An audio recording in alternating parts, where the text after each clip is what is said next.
नमस्कार, आप सभी का स्वागत है सागर तिवारी सस तिवारी चैनल में फिर से एक बार। ये एक मेरी कहानी जो मेरे आप ऊपर बीती हुई है, और ये कहानी बहुत पुरानी है जो आपको मुझे सुनानी है, क्योंकि इसके बारे में मैंने कभी सोचा नहीं था। लेकिन कल मैं दोस्तों के बीच में बैठा और उन्होंने मेरे से पूछा कि कोई ऐसा एक्सपीरियंस बता जो तेरे साथ हुआ हो और तेरे को उस पर बहुत डाउट हो। तो आपको जैसे कि पता है, मैं वीडियोस बनाता रहता हूँ, मेरे बहुत सारे एक्सपीरियंसेस हैं क्योंकि मैं इन चीज़ों में डील करता हूँ। तो मैंने एक स्टोरी याद करी और उनसे शेयर करने लगा मैं। तब मुझे और उनको भी ये लगा कि व्हाट वाज डैट, वो क्या था ऐसा, और उसका नाम भी मैं बताता हूँ। मेरी नज़रों में, मेरे हिसाब से, मेरे एक्सपीरियंस से, जितना भी मैंने आज तक एक्सपीरियंस किया है, तो वो क्या था वो भी मैं आपको बताऊंगा, वो लास्ट में बताऊंगा। थंबनेल में तो आपने पढ़ ही लिया, बट मैं शुरू की स्टोरी में आपको उसका नाम नहीं दूंगा, फिर वो मैं लॉजिक बताऊंगा आपको। आज से 1 साल पहले करेक्ट, मैं, मेरा फ्रेंड और उसकी गर्लफ्रेंड, ज़्यादातर स्टोरीज ऐसी ही होती हैं, कहीं कपल वाला कुछ हॉन्टेड एक्सपीरियंस, लेकिन ये एक ट्रिप का एक्सपीरियंस है। मैं, मेरा दोस्त और उसकी गर्लफ्रेंड नैनीताल में गए थे। तो जो लोग नैनीताल में गए हुए हैं उनको ये पता होगा कि नैनीताल से 4 से 7 किलोमीटर के नीचे एक लेक पड़ती है जहाँ पे एक मैगी पॉइंट है जो कि बहुत ही फेमस है। वहाँ पे मेरे दोस्त की गर्लफ्रेंड ने होटल बुक किया था। होटल बुक करने के बाद हमें नहीं पता था कि होटल वहाँ पे बुक है, हमें लगा था कि नैनीताल में बुक होगा। तो हम सुबह निकले थे दिल्ली से करीब 5-6 बजे, और घूमते फिरते 3-4 बजे करीब वहाँ पे पहुँच गए, खाते पीते, जैसा कि एक ट्रिप पे होता है यूजली। तो हम गूगल मैप पे उस लोकेशन को डाल के पहुँचे। तो जैसे ही हमने उस होटल की तलाश करी तो वो होटल हमें मिला नहीं। अब उन लोगों के लिए ये बात है जो लोग नैनीताल और उस मैगी पॉइंट के पास गए हुए हैं। वहाँ पे देखा हुआ एक लेक है जहाँ पे वो बॉल्स में और फोटोग्राफी करते हैं, 7-8 किलोमीटर नीचे। तो वहाँ पे एक वे जा रहा है, नीचे की तरफ रास्ता जा रहा है, काफ़ी दूर है और पूरा हिली एरिया है। नीचे की तरफ रास्ता जा रहा है, वहाँ पे एंड में जाके वो रिजॉर्ट था, काफ़ी अच्छा था, बहुत ही खूबसूरत था, लेकिन गाड़ी ले जाना मतलब ईजी नहीं लग रहा था क्योंकि फॉग ज़्यादा थी वहाँ पे। तो हम जैसे तैसे पूछ के, करीब 3-4 बंदों से हमने पूछा कि वो रिजॉर्ट कहाँ है, वो होटल कहाँ है। गूगल मैप उसे नहीं बता पा रहा था हमें। तो वहाँ पे पहुँचने के बाद हमने स्टे किया, पहुँचे, एंजॉय किया। वहाँ से हम मॉल रोड गए और कैंची धाम गए। 2-3 दिन का हमारा स्टे था आई थिंक। तो 2 दिन हमने वहाँ पे सही एंजॉय किया और लास्ट नाइट थी हमारी वापस दिल्ली जाने की। तो करीब 2-2:30 बजे हम वहाँ से मतलब अपने रूम से अलग अलग गए, सोने चले गए। तो सोने के बाद क्या हुआ, 2-2:30 बजे मुझे ऐसा फील हुआ, मतलब 2 बजे करीब पहुँचे होंगे रूम में, और 1 घंटे या पौने घंटे में एक आवाज़ आने लगी, बहुत तेज़ शोर मचने लगा पूरे में। फॉग तो ऑलरेडी था ही, और ये कुछ पिक्चर्स भी हैं राइट साइड में, अगर दिख रही होंगी तो मैं ये लगा देता हूँ उस रिजॉर्ट की जहाँ पे ये फॉग दिख रही होगी आपको। मैं बालकनी में बैठा हुआ हूँ। तो वहाँ पे जैसे ही हम अपने अपने रूम में गए तो 1 घंटे बाद, सोने के 1 घंटे बाद कह सकते हैं आप, बहुत तेज शोर मचने लगा। मुझे ऐसा लगा कि बादल गरज रहे हैं काफ़ी तेज, पहाड़, शायद कोई पहाड़, मतलब वहाँ पे लैंडस्लाइडिंग हो गई है या कुछ टूट रहा है। मुझे ऐसा लगा डिज़ास्टर सा आ गया है। मैं घबरा गया, मैं उठा एकदम, मैंने देखा कि क्या हो रहा है। थोड़ा सा काफ़ी बड़ी विंडो थी वहाँ पे। तो जैसे ही देखा वहाँ पे सब कुछ नॉर्मल था, लेकिन शोर बहुत ज़्यादा हो रहा था, बहुत तेज़ बादल गरज रहे थे, जिस वजह से थोड़ा सा मुझे लगा कि हाँ कुछ तो हो ही रहा था, लेकिन नॉर्मल लगा। फिर मैंने अपने दोस्तों को फ़ोन किया, वो भी फ़ोन पिक नहीं कर रहे थे, क्योंकि मेरे को लगा था कि कोई प्रॉब्लम ना हो जाए, क्योंकि जो हमारा रूम था वो एक बेसमेंट साइड था और मेरा फर्स्ट फ्लोर पे था, अपर को छोड़ के फर्स्ट फ्लोर पे था। तो वहाँ पे मैंने थोड़ी देर में उनको फ़ोन करने के बाद सोचा कि यार चल सो जाते हैं, अब ऐसे ही है, नॉर्मल हो जाएगा। सोने के 10 से 15 मिनट बाद, तब तक मैं सोया नहीं था, नींद में आ गया था, मतलब मुझे नींद आ ही रही थी। तो उसके बाद क्या हुआ, मेरा डोर नॉक होता है बहुत तेज तेज। मैं सोचता हूँ शायद मेरे दोस्त ही होंगे, तो पहले तो मैं रुक जाता हूँ कि अरे यार क्या खोलना, 2 मिनट 5 मिनट, शायद वो घबरा गए हैं, उनको डर लग रहा होगा इसलिए मेरे रूम में आ गए हैं, या शायद कुछ हो भी सकता है। वो बाद में आया जब उन्होंने तेज तेज नॉक किया। नॉक करने के बाद क्या हुआ, मैं उठा, मैं डोर के पास गया, फिर एकदम नॉकिंग शांत हो गई, कुछ नॉक नहीं हो रहा था। फिर जैसे ही मैं गेट के पास हुआ, एकदम नॉक होने लग गया तेज तेज तेज। मैंने एकदम डोर को ऐसे खोला और मैंने बोला क्या हो गया। तो यू वोंट बिलीव गाइज, ये अभी तक सब कुछ मेरे लिए नॉर्मल चल रहा था, ये रियलाइजेशन मुझे आज हुआ है, मतलब कल हुआ है। तो उसके बाद क्या हुआ कि जैसे ही मैंने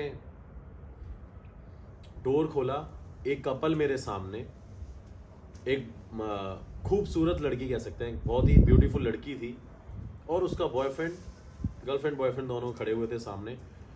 उसका बॉयफ्रेंड मुझे ऐसे देख रहा था, बारिश भी हो रही थी उस टाइम पे, फॉग भी था, और रात के 3 साढ़े 3 बज गए होंगे। और वो लड़की मुझे बोल रही है कि कैन आई कम इनसाइड। मैंने बोला नहीं मैम, बताइए क्या हुआ। कह रही कि हमें ना रूम चाहिए।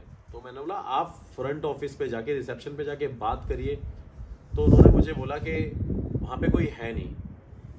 तो मैंने बोला हो सकता है बारिश हो रही है। मैंने बोला मैम शायद वो आगे भी एक रूम है उनका, आगे जाके जो स्टाफ रूम होता है, तो शायद वो वहाँ हो। तो उसने मेरे से बोला मैं वहाँ पे भी चली गई, वहाँ पे भी वो नहीं है। तो मेरे को बड़ा मतलब डाउट सा हुआ कि यार क्या ऐसे अप्रोच कर रही है एक लड़की। और उस टाइम मेरे माइंड में ये नहीं था कि ये रात को फॉग वॉग बारिश वारिश वाली बात मेरे माइंड में नहीं थी। बस ये थी कि तो 3:30 बजे एक कपल परेशान होके मेरे पास आया और मेरे को हेल्प करनी चाहिए। तो उसका बॉयफ्रेंड कुछ बोल नहीं रहा था, वो भी लड़का ठीक था दिखने में, मतलब समझदार ही लग रहा था मुझे। तो वो लड़की मेरे को बोल रही है कि आपको हेल्प करनी है तो प्लीज़ कर दो, वरना हम चले जाते हैं यहाँ से। तो मैंने बोला मैम ऐसा कुछ नहीं है, रुको मैं कॉल करता हूँ जो इस होटल के मतलब केयर टेकर है, इस रिजॉर्ट के केयर टेकर है। तो कह रही वो फ़ोन ही नहीं उठाएंगे क्योंकि मैं वहाँ पे जा चुकी हूँ और आप मेरी हेल्प कर रहे हो कि नहीं कर रहे हो। बट उस कन्वर्सेशन में मेरी बात उनसे हो रही है, मैं सिर्फ उनका फेस देख रहा हूँ, मैंने कुछ नहीं देखा। लड़की ने लेदर जैकेट पहनी हुई थी, मैंने जैसे कि आपको कहा कि लड़की बहुत ही खूबसूरत थी, और लड़का कुछ नहीं बोल रहा था। और अगर कोई ऐसी सिचुएशन होती है तो मुझे लगता है कि जो बॉयफ्रेंड है, जो लड़का है, उसे ज़्यादा इनिशिएट लेना चाहिए, उसे बोलना चाहिए कि हमें हेल्प चाहिए या जो भी है। लेकिन उसने एक शब्द नहीं बोला, वो ऐसे करके देख रहा था मुझे, बड़ा नॉर्मल चल रहा था, बहुत नॉर्मल था सब कुछ। तो मैंने बोला मैम आप हमारे रूम में आके कैसे स्टे करोगे, मतलब it will be very uncomfortable right. तो कह रही कोई बात नहीं, विल मैनेज। वो मेरे से बोल रही कि कोई बात नहीं, हम मैनेज कर लेंगे। तो मैंने बोला यार मैनेज कर लोगे तो आगे नैनीताल है, अगर आप इतने मतलब नीचे आ गए हो, मैंने नैनीताल चले जाओ, यहाँ से 4-5 किलोमीटर है, आपको बहुत सारे होटल्स मिल जाएंगे, यहाँ तो 1-2 ही होटल हैं आई थिंक। तो कह रही नहीं हमने लेना ही यहीं पे है। मैंने कहा चलो ठीक है, आप एक काम करो कि पता कर लो जाके, या आप कार में जाके सो जाओ, 1-2 घंटे की बात है, सुबह हो जाएगी 5-6 बजे, तब आप जाके होटल पे बात कर लेना। तो उसने मेरे से बड़ा र्यूडली ये बोला कि आपको हेल्प करनी है तो कर दो, वरना मैं जा रही हूँ यहाँ से। तो मैंने बोला कि आप आए कैसे हो। कह रही आए कैसे हो क्या, हम नॉर्मली होटल में आ गए हैं। तब मेरे को डाउट हुआ, फिर वो मेरे से कहने लगी कि अच्छा आप एक काम कर दो, हमें कार तक तो छोड़ के आ जाओ। मैंने बोला कि कार तक छोड़ के आ जाओ, मैंने बोला पार्क तो आपने करी, आप छोड़, मतलब इतनी कन्वर्सेशन चल रही है उस रात में। 3:30 बजे और बारिश और हो रही है और इतनी कन्वर्सेशन चल रही है। तो मैंने उसको बोला कि मैम कोई बात नहीं, आप बात कर लो, मतलब मेरे को बड़ा अनकंफर्टेबल हो जाएगा, मैं एक कपल को ऐसे अपने रूम में नहीं रुकने दे सकता, आप कार में स्टे कर लो या नैनीताल चले जाओ। तो वो बाय बोल के चले जाते हैं। तो मैंने देखा नहीं होता, तो जैसे ही मैं डोर के पास आता हूँ, मैं डोर ऐसे लॉक कर रहा हूँ, एकदम हाथ मार के कहती है कि आप सोच लो, क्या आप मेरी हेल्प कर सकते हो। फिर मैं मतलब एकदम वो हो जाता हूँ कि नहीं, अब मुझे कुछ डाउट लग रहा है। बट उस टाइम मेरे दिमाग में कोई घोस्ट स्टोरी नहीं, कोई हॉन्टेड बात नहीं, बस एक लग रहा है कि एक कपल है जो कि परेशान है, जो मेरे से हेल्प चाहता है। तो जैसे ही मैंने उसको बोला नहीं मैम मैं नहीं कर पाऊंगा, आप होटल वालों से पूछ लो, वहाँ पे ज़रूर हैं, आप ढंग से चेक कर लो, वो 3-4 लोग हैं वहाँ पे रहते हैं। तो वो चली गई वहाँ से, आगे की तरफ चली गई और कोई जाने की आवाज़ भी नहीं आई मेरे को। जैसे कि एक बहुत बड़ा गेट है वहाँ पे, वो खोलना पड़ता है। तो मैं आके सो गया। अगले दिन मैं मॉर्निंग में उठा, मैंने अपने दोस्त को बोला कि रात को ऐसा हुआ था। तो कह रहा बादल गरज रहे थे, हमारा फ़ोन साइलेंट पे था तो हमने फ़ोन का ध्यान नहीं दिया, लेकिन हम भी जगे हुए थे। फिर वो कह रहे हम सो गए थोड़ी देर बाद।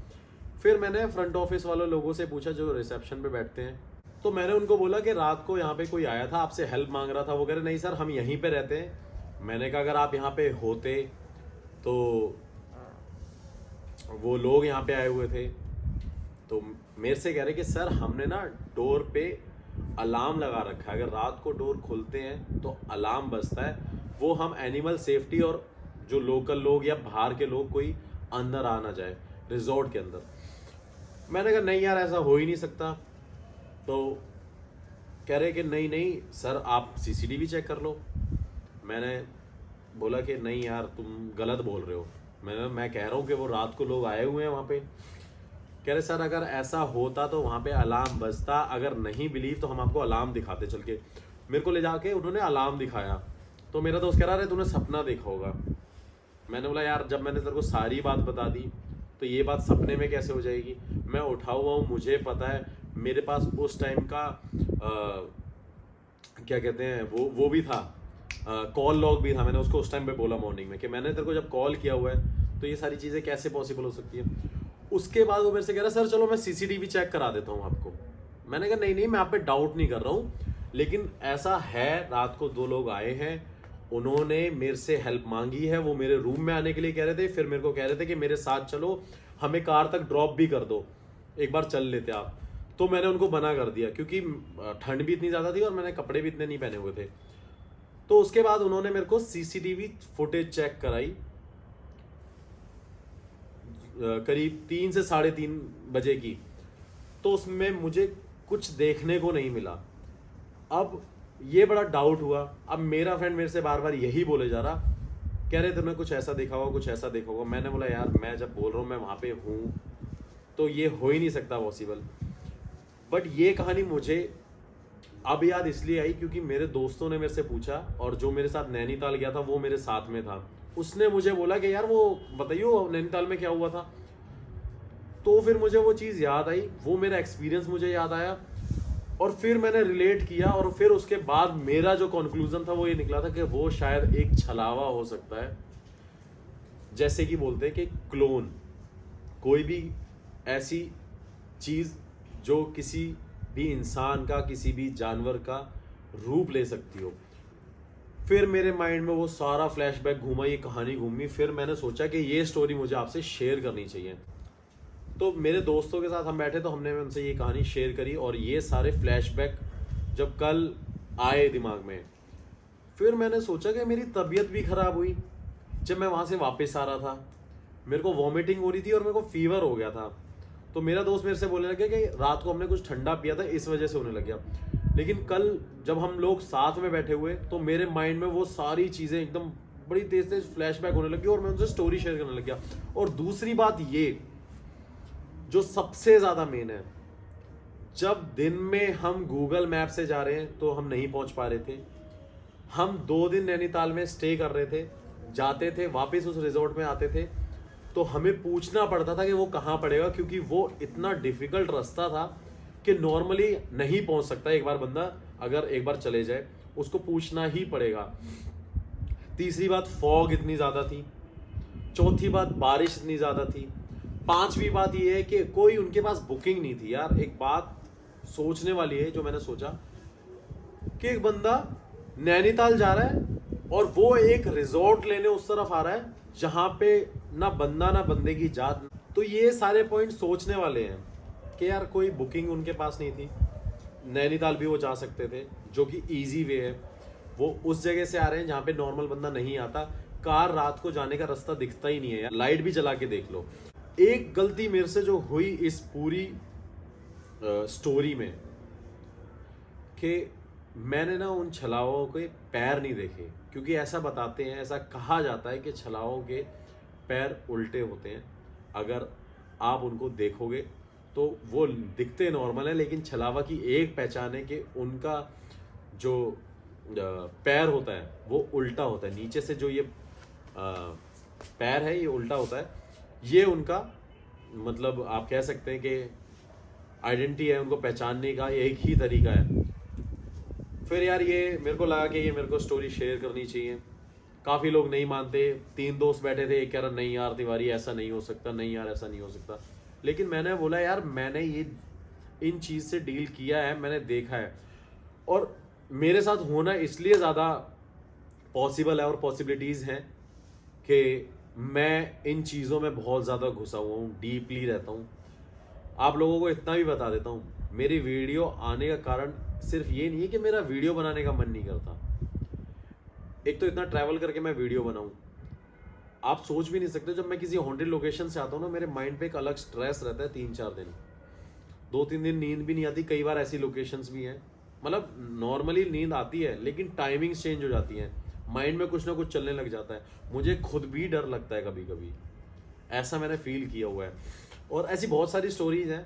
आप सबको ये भी पता है यार, कई बार मैंने आपको बताया भी है, जो मेरे पुराने व्यूअर्स हैं, कि बहुत चीज़ों का नुकसान हुआ फाइनेंशियली। कार, जब मैं लोकेशन से आ रहा हूँ मेरी कार बार बार ख़राब हो जाना, कभी टायर फट जाना, कभी बैटरी ख़राब हो जाना, कभी कैमर फट जाना, बहुत बार हुआ है मेरे साथ। और एक हॉन्टेड स्कूल वाली वीडियो जो मैंने शेयर करी थी, तब आपको पता ही है कि कुछ बच्चों की स्पिरिट मेरे पीछे लग गई थी जो मेरे साथ थी, और बड़ी मुश्किल से मैं उससे छुटकारा ले पाया।